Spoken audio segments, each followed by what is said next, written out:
Hello and welcome to round 2 of our season 3 Invitational for the Eternal Tournament series. My name is Truedawn and I'm joined again by my wonderful co-host LocoPojo. Welcome, welcome. And Yeah. we have another matchup lined up for you guys coming up shortly. But before that, we want to talk about the metagame present here at today's tournament. We actually have a bunch of cool charts to show you guys. We got our graphics department set some stuff up.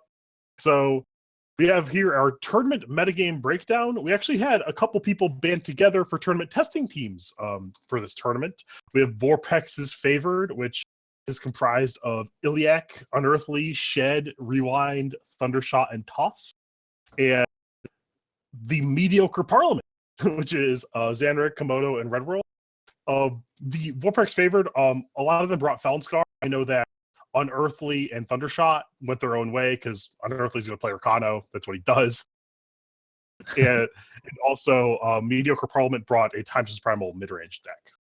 Mm-hmm. I love this breakdown because it just demonstrates how extremely variable and just wonderful the Eternal meta is right now. Like, look at that shiny, just delightful pie of all of these different decks. Yeah, it's really, really nice when you can almost not even quantify it. There's a lot of Stone Scar here. There's a lot of general like Time Justice decks and Time Justice Primal decks. I think we have a pretty solid run of a lot of interesting and slower decks for the most part. Not as much of the Rakano early game aggro type stuff. We have plate, we have mid-range, but we don't have that much stuff that's actually really, really fast, with the exception of Combre aggro, which is more of a tempo style deck. Yeah, we see as in the graph, Big Combre is the biggest represented deck here, just across all the players. It's just kind of like the default good deck, the Jund of the format, if you will, for anyone familiar with Magic, just the pile of good stuff. So generally, that deck's going to have just a solid matchup against most things. People kind of know that, though, and while there are different iterations of Big Combre, people know that the format's going to be slower. They know they have to be able to win a long game or at least deal with those slow cards. That's why I see a lot of Rain of Frogs and a lot of people with slower things in their deck trying to aim for that. Yep, a lot of slow decks, a lot of big, fancy finishers. Can I just say that I absolutely love that there is a Praxis Scar Witching Hour deck and that it somehow managed to be pink. Yes, it is excellent. Yeah, a lot of diversity here. A lot of people playing their pet decks and tuning it for the given metagame, which is one of the things I love about Eternal, is because the deck size is so large, there's so much variability in how you can build a given deck. So some person can be playing a Rakano plate deck that is very good against Big Combre, and another person can be playing a Rakano plate deck that is very bad against Big Combre. Or other, like, you have so much agency over what your matchups are in a given deck. So if you have your own pet deck that you really like, you can just tune it to beat whatever metagame you want in most cases. Yeah, it's entirely true. That's certainly how I ended up building like Stone Scar decks for the majority of like the early tournaments. I think that it's very much true that if you have something that you like, you can usually bring it and get like a lot of advantage and get a lot of the victories that you want out of these tournaments. Yeah, we do have a second slide for you guys of the tournament meta breakdown. With the more overall archetypes, we see that again. Control and mid-range you see those two big slices of the pie. This format is very slow, and I don't know if it needs to be that slow. It's just that people kind of have this gentleman's agreement that they want to play these slow decks. It certainly helps in the sideboard, which can be like very effective for making like certain decisions about things. If you have more time to react and consider your opponent's deck, you just feel like you're generally giving yourself more agency, I think. And that tends to support the control and mid-range style. Certainly aggressive players can do well in these games. We've seen several Rakano decks take it to, I believe, the finals. But like in general, like you see people play it a little safer and play it a little more along the lines of control and mid-range in tournament archetypes, just so that they have more time to make decisions and more times to prove their skills. Yeah, the control and mid-range decks certainly do generally have a easier time sideboarding. Their strategies are more malleable. They're not really devoted to a certain thing. They have things to side out in certain matchups. The more linear decks like Rakano still do have like they can sideboard, they have bad cards in certain matchups, but their deck being more linear does limit that to a much larger degree. So in a tournament format where we do have the sideboarding, people are going to bias towards the sideboard decks, as you said. Yeah, we have a pretty, as I said, a large selection of Stone Scar and Time Justice Primal. I like that it's not even Combre so much as Time Justice Primal that has the largest selection. People really like that bevy of options. It's very good for a slow control style, and we also see some 3-color Feln Scar in there as well. Yeah, just a lot of 3-color decks, a lot of finding the way, a lot of seeking power, and we will see if, while they are a minority of the total metagame, if like decks like Unearthly's Rakano Plate or any of these other aggressive decks that are present are able to punish these slower decks for being so slow. So while they are a minority of the represented metagame, they could be in a spot to attack everyone else. Yep. A significant portion of control and mid-range, of course. It's interesting that combo decks are classified as sort of the lowest end of the tier. I think some of the control decks might end up being combo decks anyways, but it's certainly there certainly aren't that many decks that rely on a specific set of cards and a very specific answer, since there's so much sideboarding in this particular format. Yep, and we do actually have a match to get to. We have Viserys on Burn Queen against level 13 David on Big Combre. We will briefly talk about the decks before we jump into the matchup. Viserys' deck is much more traditional. It's not like the Stone Scar deck we just saw. They do have the Obliterates, the Flame Blasts, Impending Doom, Soulfire Drakes. This is a much more aggressive build of Stone Scar. Yeah, it certainly has that sort of level of just overall push to it. You have those Flame Blasts, you have rapid shots on Pyro Knights and other cards with Overwhelm. Bandit Queens tend to push a lot of damage. There's a lot of different ways in which just damage can come out of nowhere from Viserys' deck, and that's something that you have to be really, really careful about. Despite being called Burn Queen, there's actually surprisingly little burn in this deck. There are 7 burn spells, Obliterate and Flame Blast, and beyond that, it's mostly just a lot of direct damage charge units that are rushing in and pushing the opponent down. Yeah, we do see Cabal Countess. I actually have been a lot higher on Cabal Countess now that like Champion of Chaos isn't just like the slam dunk 3-drop. Although you still play Champion of Chaos, Cabal Countess, just the flash on that has been getting a lot of value. Really quickly, level 13 David on Big Combre. It is splashing red lightly for Rise to the Challenge. That is the only red card in the 75. It's going to have a lot more added consistency for that. He does have one of his like sort of the Sky King and Vodkin. So a decent amount of top end. We will see whether or not that helps him or hurts him as we move here into game 1.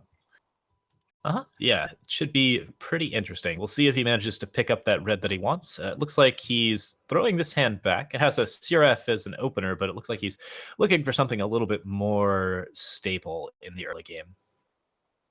Yeah, and this matchup is going to be dictated a lot by Viserys' draw, how aggressive he can be, how much pressure he puts David under, how much he forces him to react.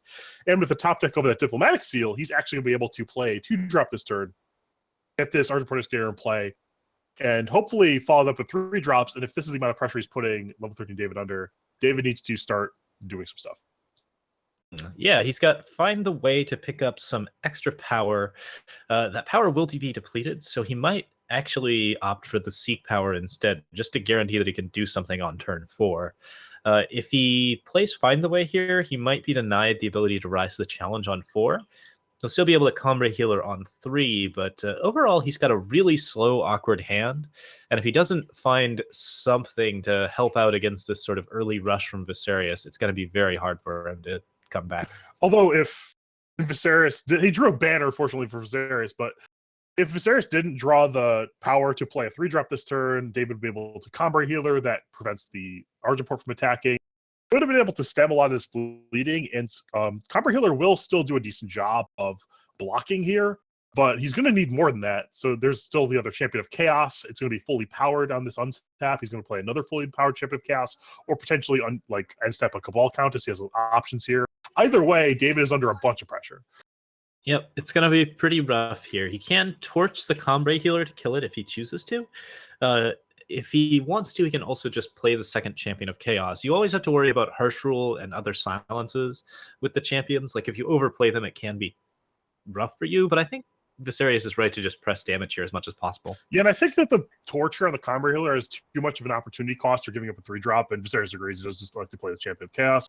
I think it's pretty close there between Champion of Chaos and Cabal Countess. I'm not sure there's a huge difference between the two. But yeah, I definitely like this playing is essentially Yeah, this is essentially 8 damage until the harsh rules come out, and there aren't actually harsh rules in David's hand, so he really needs to find something useful to deal with these champions. And if it doesn't end up getting the harsh rule, then like David's just kind of out of luck. Yeah, we do see David here paying a cost for playing Harsh Rule, or I'm not Harsh Rule, I'm sorry, Rise to Challenge in his deck. Rise to Challenge is a very powerful card. It does allow you to increase the consistency of your deck, find things you need, but it does nothing the turn you play it. You're spending 4 mana to do nothing. And Viserys is playing a deck that heavily punishes him for doing that. So while some of the decks are kind of like in this gentleman's agreement to let's play these slow 3-color decks, and David has built his deck in such a way that is good against those other decks, but when he counters someone like Viserys is playing Champions of Chaos, he's going to run into trouble. Yep, Valkyrie Enforcer ends up being the pick here. That silence is very useful against a lot of different things. David is still just hoping for that harsh rule off the top, I think. There's not too many other answers that are going to help out against 2 fully powered Champion of Chaos. This card is, it was recently nerfed, but it's still just as strong against the big Combray archetypes, just on account of the fact that you still get to push all of that damage, and this is going to be a rough deal for David at the moment. He actually does get to stem a lot of the bleeding here. He gets to Valkyrie, silence one of the Champions of Chaos, and then vanquish the other one, so he actually has blockers for both creatures in play. Although we do know that the Cabal Countess is coming down and there are multiple torches in Viserys' hand, so he will still have profitable attacks, but David does get to stem a decent amount of bleeding here. Curious if Viserys can take the game this turn. Dropping Cabal Countess into 6 seems like it should end up being pretty close to lethal. I think he just forces a chump block, right?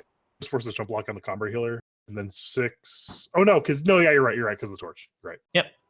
So he has the 4 for Cabal Countess to get quick draw. Combray Healer can chump block, although that doesn't really feel particularly good, but obviously it has to happen because otherwise it's lethal. And then with Torch, it's lethal anyways.